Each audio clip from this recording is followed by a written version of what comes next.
think I would say accept that midlife is okay, because it happens to us all. Accept what comes with midlife, of which menopause is a key part.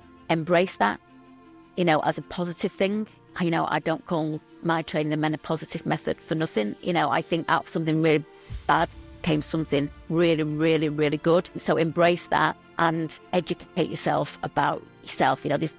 There's so much information out there, Michelle, that's sometimes overwhelming, if I'm honest, but just, understand you. Don't listen to what everybody else is doing. Your menopause experience. Or compare yourself to others going through it. Yeah. Exactly. Your menopause experience is different, and what you're going through will be different. There'll be similarities, of course there will.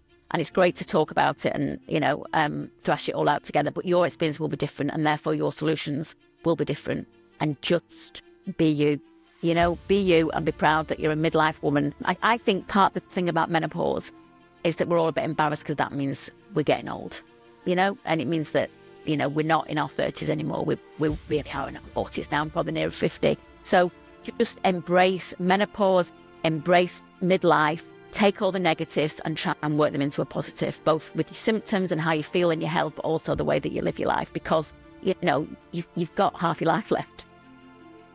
So that's and say to the companies that I go into, menopause for you is an obligation, but it's also an opportunity. So it's an obligation because you have the obligation to look after the well-being of your staff, and it's an obligation because there are legislative policies in place that mean that you need to look at, the Health and Wellbeing Act, the Equalities Act.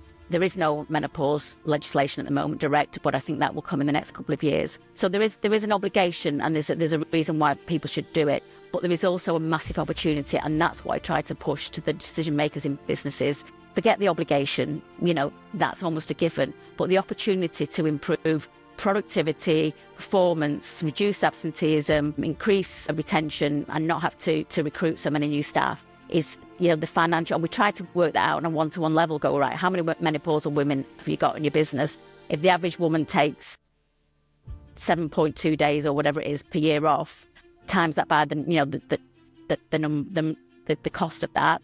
If that woman leaves the business, how much is it going to cost you? So if you lose 1.5 women or they go part-time, add in the cost of productivity and then the well-being costs, it's kind of a no-brainer to do that. The reason that I decided to take it further and kind of advance it into a career was, I'd been in a bad place, and most of the people around me knew that I was in a bad place.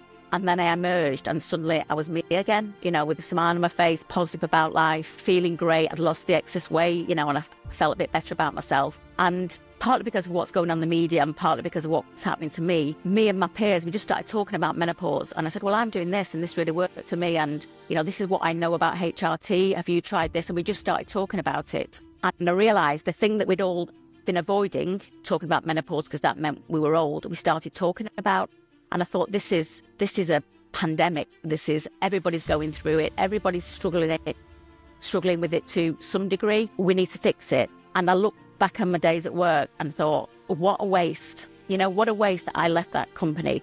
What a waste that company lost my talent. What a waste that they had to then spend a certain amount of money exiting me and then more again to find the person to replace me. It just felt like, what's going on? I thought there must be a better way of doing it. What changes do you hope to see in the workplace attitudes towards menopause in the next sort of 5-10 years? And how can our listeners contribute to this change? I think the change has already started. Thank the Lord. I think it's already started and we're on the right trajectory. I think the awareness that I keep talking about, and I don't apologise for keep using that word, needs to keep being pressed home. I think, the number of 10% is increasing. I think in the next 5 or 10 years, it'll be more common not to have a menopause policy than to have a menopause, be more able to talk about the symptoms that they're going through and what they're experiencing, even if that's just in the canteen and stuff like that. So it's talking to the decision makers, HR, C-suite, whoever it is, to start bringing that through. And it's the responsibility of people like us to educate businesses, and whether people take my training or not, there's stuff available out there that just says this is what you should be doing, whether you do that for coaching women, because I found that's what my peers needed. But the more I got into it, the more I thought this is a workplace issue. And I thought, if I can go in and I can just help 1, 10, 100 women not experience what I did, then that's success to me. And at the same time, I can help companies improve productivity, reduce absenteeism, improve well-being in the workplace, reduce costs of recruitment and improve retention. There's too many reasons not to do it. There's too many reasons to do it rather than not to do it. And I just started, I went back to an old company that I worked for, not the one that I'd left for menopause, and said, I'm thinking of doing this, what do you think? And so it just kind of went from there. My comfort zone is in the workplace. My comfort zone is talking corporately. And I just thought, this is more me than talking directly to women. Happy to do that. Happy to, do one-to-ones and speak directly to menopausal women, but via the workplace. And I feel I can hit more people that way. So presenting to a room of 30 women and their managers means that 30 women will then pass that message on to another 30 women and another 30 women, and we'll get the message out there.